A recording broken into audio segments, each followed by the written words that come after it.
drinks and get comfortable for the Aries Rose Show.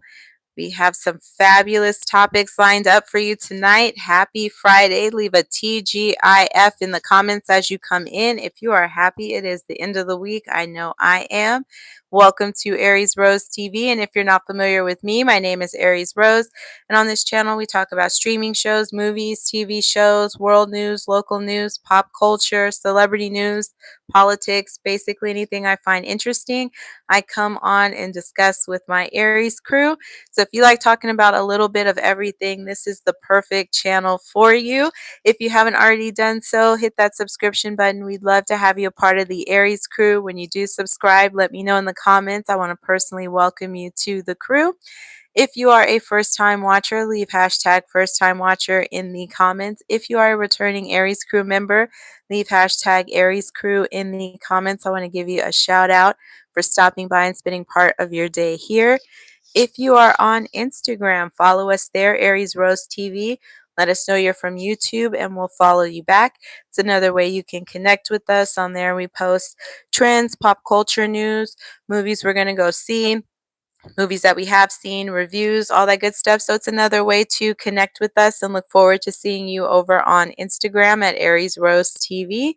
And here on YouTube on the Communities tab, if you are a subscriber, you can talk back to me. We can have discussions on there. You can leave questions, topics, trends, things you think I need to know about. We can continue the conversation over there on the Communities tab. So I use it pretty regularly, so go check it out. I put polls, questions, let you know about shows, topics we're going to be talking about, and all of that good stuff. And look forward to chatting with you over there. So if you have any topics or discussion items, please go over to that Communities tab and we can keep that conversation going. And tonight's topics, we got Armon Wiggins. The Diddy baby oil stunt went too far. So we got to see what he's talking about there. Biggie's son CJ, and then that's Notorious BIG. His son CJ is being sued, so we got to get some more details on that lawsuit. Kid Cudi, who had recently testified in the Diddy trial on behalf of the prosecution about his relationship with Cassie and what Diddy may have allegedly done due to his relationship with Cassie. He recently got married to his longtime girlfriend, so we got to get some more information on that. And Chris Brown is saying that he is still innocent of additional charges in regards to the London nightclub incident. So we got lots of good stuff to get caught up on.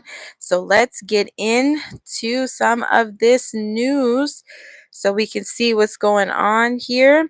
And we're going to get into this Armon Wiggins story here. So Armon Wiggins is on YouTube. He's got a pretty big following, almost 300,000 subscribers here. And he's blown up since the Diddy trial. He was doing a lot of coverage of the Diddy trial. And he does really good reenactments of the testimony and what was going on in the courtroom. So that was getting a lot of attention. And then from there, he's been on networks talking with Nancy Grace. He's been on TMZ. So it's really put him on the map in a pretty big way.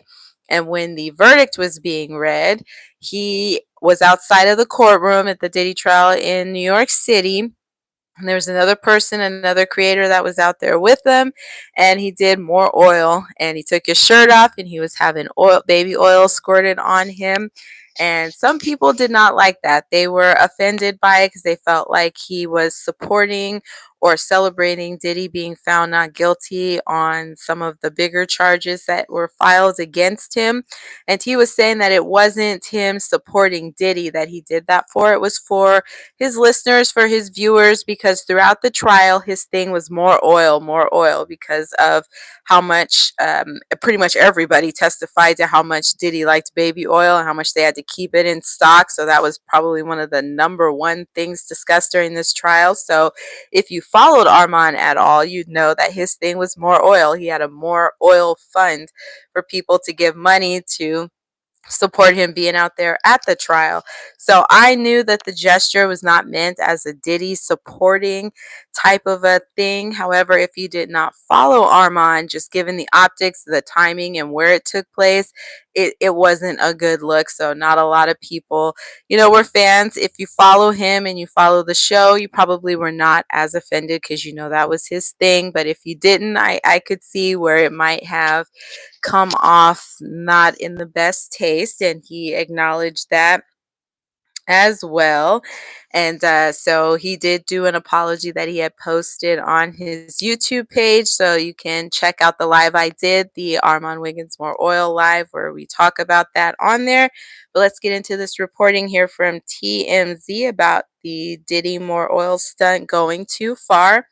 And before we do that, we're going to do a couple shout outs for some comments I see. Kids, Carson, welcome. Thank you so much for stopping by.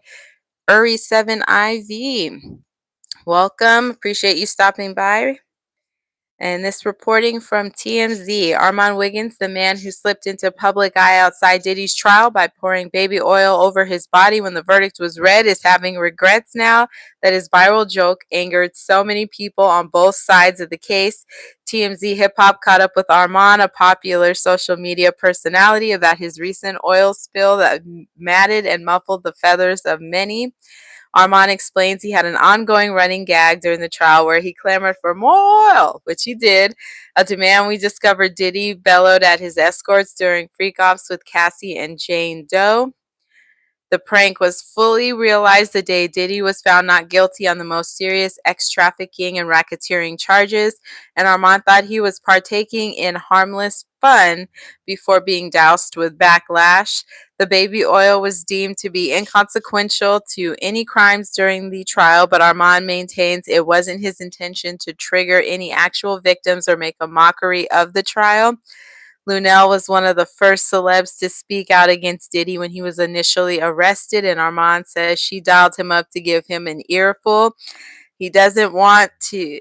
He doesn't want cut hijinks. He doesn't want to cut hijinks out of his act, but consider the baby oil shtick all dried up. So let me know your thoughts on that. Do you follow Armon Wiggins on YouTube?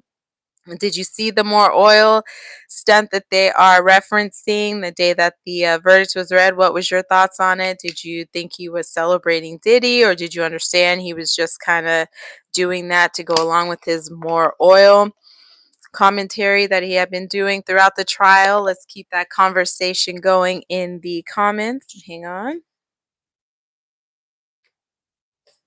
Right, get a quick drink of water. It is so hot. It's kicking into the triple digits now. So I feel like I cannot drink enough water because it's just so hot. Let me know, is it super hot wherever you are? Do you get triple digit weather during the summertime, or is it still relatively pretty decent weather where you live? Let me know. And now let's get into Biggie's son CJ being sued, and it looks like it has something to do with Diddy here. And CJ is the son of the Notorious BIG, who was one of the first rappers on Sean Diddy Combs' Bad Boy label when it started back in the 90s. And he rose to pretty high heights in hip hop, and unfortunately, he passed away pretty young in 1997. He was murdered after Tupac was murdered in Las Vegas, and his murder is still unsolved at this time. And Biggie Small's mom, Ms. Valletta Wallace, just passed away earlier this year. I want to say she was in her 70s, but she had been a pretty fierce supporter of her son and his memory and his legacy. And now her grandson, Biggie Small's son, is being sued. So we got to get into what this lawsuit's about. It looks like it has something to do with Diddy. And this is reporting from TMZ. It says, Biggie's son CJ sued. You drove me to see Diddy where he stuffed his meat in my mouth. So let's see what's going on here. The person accusing Diddy of tossing a guy's finished soaked Notorious BIG shirt on him is also claiming Puff had a notable accomplice acting as a henchman during a separate actual assault, Biggie's son CJ Wallace. According to the complaint filed during the 4th of July holiday, John Doe claims Biggie's son was among a group of men who lured him to a Revolt TV location in 2020 via a Combs Corporation's vehicle, where he says he was then ambushed and led to another room where Diddy was waiting. As John Doe's head was held by others, he claims Diddy attempted to stuff his man parts into his mouth, all the while screaming at him that his days working for Bad Boy were over as a punishment for clashing earlier.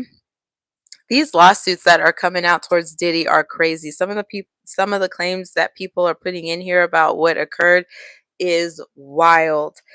John Doe believes the CC team snapped a photo of the event as humiliating evidence and says when he was able to escape back to the vehicle's location, CJ, an entrepreneur named Willie Mack, and other individuals were there to transport him home. He claims he was forced to ride home with the taste of Little Diddy's still lingering in his jaws, a traumatic experience. Wow. The lawsuit claims the abuse peaked a few days earlier with the Biggie t-shirt toss incident and another sit-down meeting where Diddy allegedly told John Doe out of the blue that he was going to F the S out of him and unexpectedly groped his privates.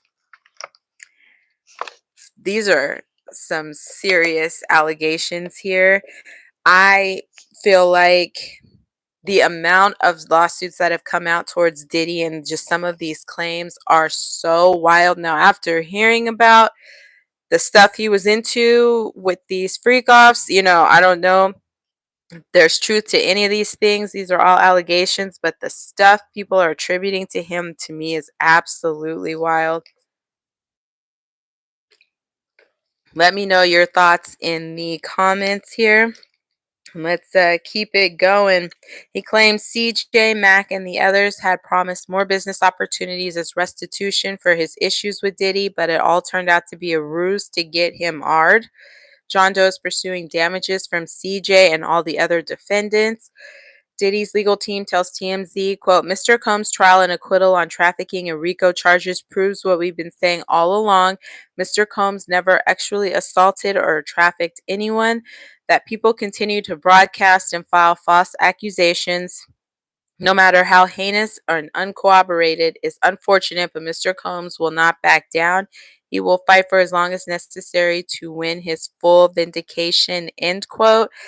Let me know your thoughts in the comments. This is honestly the first time I've ever heard of Biggie's son being named in anything like this, let alone having his name associated with something that was going on with Diddy or something that happened because of Diddy. For the most part, I feel like his son has really stayed out of the spotlight. So you don't I've never really heard too much negative stuff attributed to him at all. So I'm sure his mom, Faith Evans, was doing a great job rearing him. And then his grandmother, I'm sure, was in his life as well. She seemed to have a good relationship with Faith, especially after Notorious BIG was no longer here. So I'm sure she had an influence in his life. So he always seemed like a respectable, well-mannered young man. So I'm just shocked to hear his name in this. I'm just shocked there's another Diddy lawsuit here. I don't even know how many he has going at this point. I feel like just the federal trial consumes so much time, but that probably doesn't even make a dent in how many more lawsuits he still needs to address. And I don't even know how he's covering all of these attorney's fees for all these different lawsuits. As if he's not making money right now, because right now he's in MDC until October, when he will be finding out when he will have his sentencing for the charges that he did get with this federal trial here. That's when he'll find out what the sentence will be on October 3rd. So he has to remain in custody until then. So I don't know how he's making his money, because the deals he was doing before with like Diageo, that's no longer a thing. I don't think Sean John is still a thing anymore. I want to say Macy's was the last retailer I heard it was in, and it's no longer there. He doesn't have Revolt TV. He's not doing brand deals and that kind of stuff anymore. So I'm wondering how he's making his money, or maybe he's got some really good investments or saved up a lot. But I'm sure this whole experience has been very costly for him, and it doesn't sound like it's over anytime soon yet. But let's keep that conversation going in the comments here. Let me know your thoughts on that. And now we got Kid Cudi, who recently got married to his longtime girlfriend. And Kid Cudi had recently testified at the Diddy trial about his relationship with Cassie. And during his time with Cassie, he also interacted with Diddy and alleged that Diddy had his car blown up. So that was one of the charges that ended up getting dropped on him because it was pretty much all circumstantial and hearsay. They didn't have any actual proof that he had did it. But that was one of the accusations. So that was something that Kid Cudi came on and talked about his relationship with Cassie and what that was like.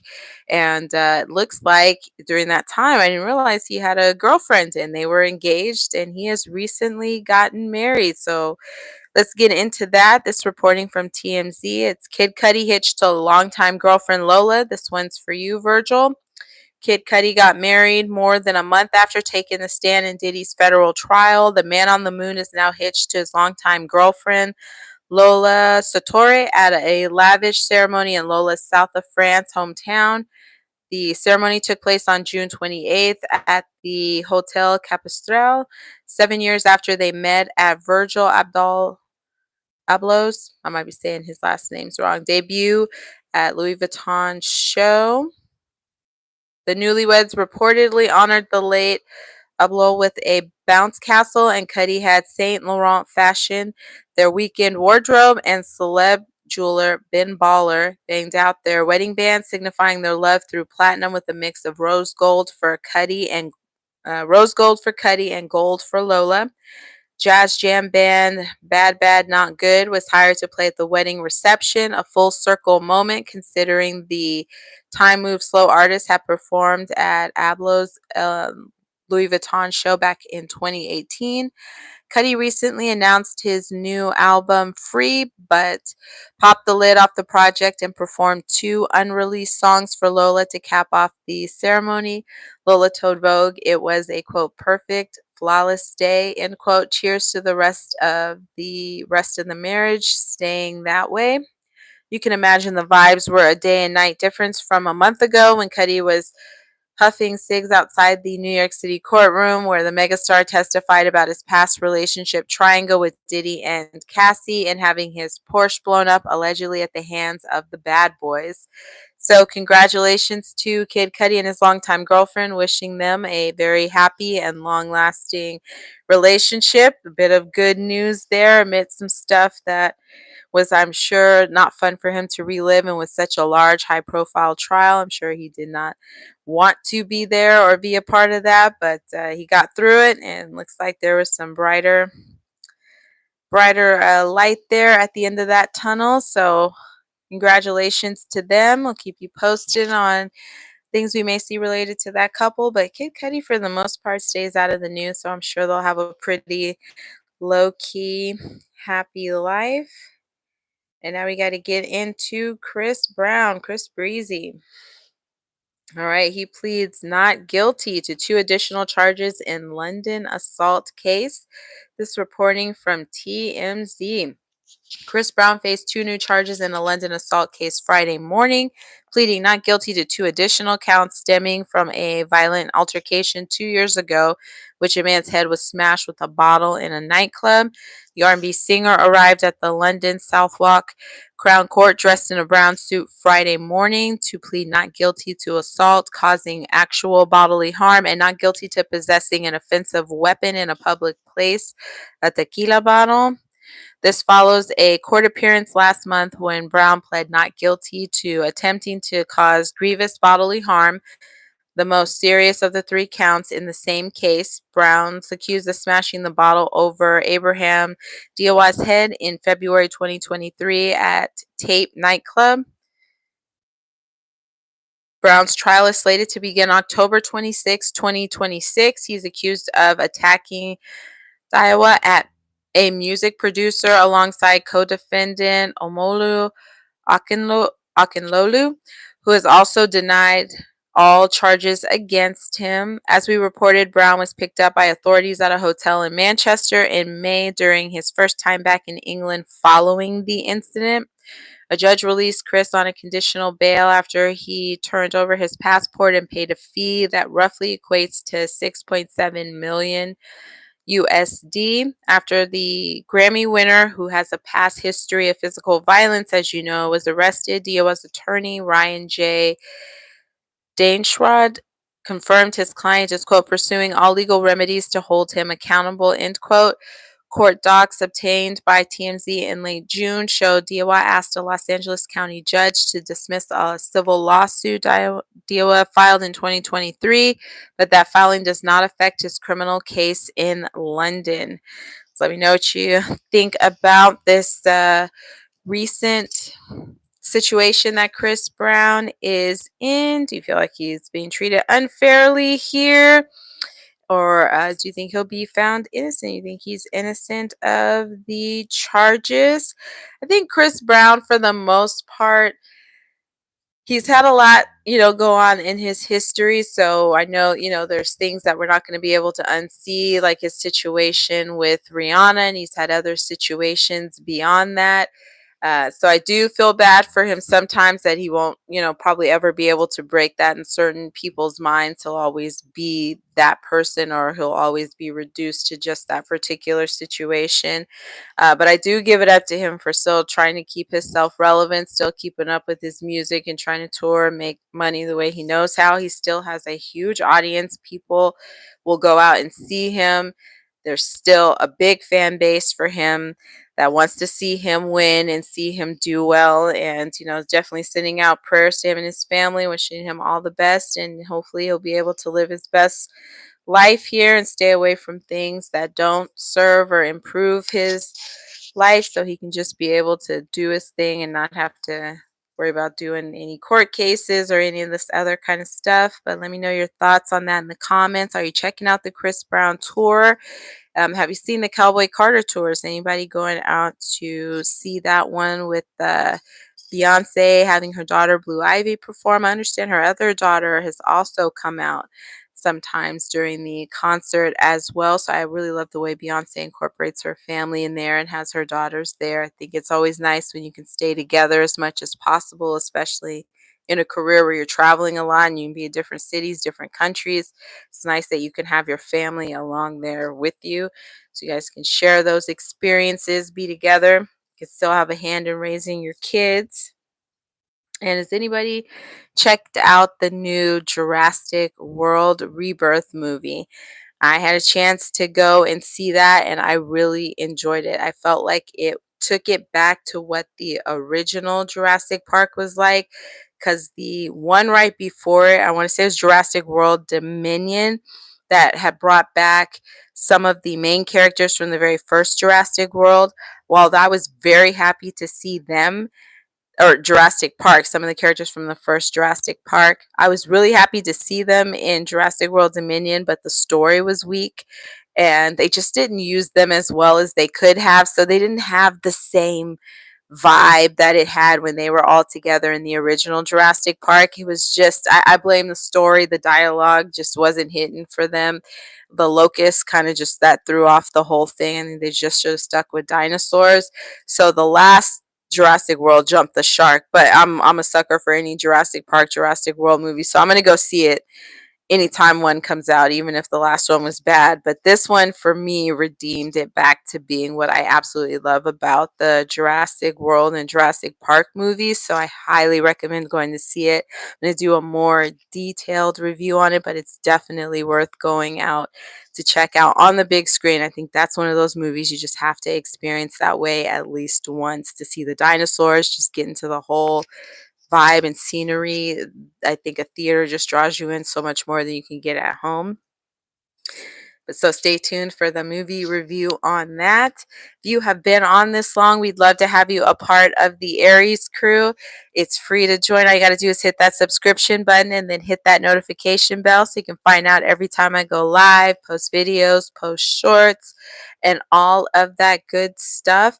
I will have a GoFundMe pinned in the description box as well. If you have any donation that you can give towards the GoFundMe, it is greatly appreciated. It's been a fund that's set up for the father of my children who passed away earlier in June. We would like to hold a memorial for him, and we were not financially prepared for him to pass away. So we are just trying to see if we can get any assistance towards helping with a memorial. Anything that's left over goes towards the care of our children, as well as to help with expenses related to his passing. Because if you have lost someone, you know there's a lot of costs and a lot of things that go along with having to deal with that next phase when the circle of life there connects. So we just really appreciate taking any time to review that, even if it's just sharing out the GoFundMe link. Any support really helps us out during this time. We will be back on live. We're going to go live sometime this weekend, so keep an eye out on the communities tab. I'll let you know when we'll be going live. We try to do some weekend chats in the morning, so it'll most likely be Sunday morning, but keep an eye. I'll let you know if we're able to get one in on Saturday. If it'll be Sunday morning, we'll be going live, and then we'll be live again next week. Every weeknight we do a live show, the Aries Rose Show, so make sure you stay tuned for us. We'll have some great topics because there's always something going on. But if there's something that you'd like me to talk about, visit that communities tab, leave it for me there, or you can leave it here in the comments. Please share the live out. It helps channel to grow, get some more eyes on us. Look forward to seeing you later. Thank you so much for watching, and have a great rest of your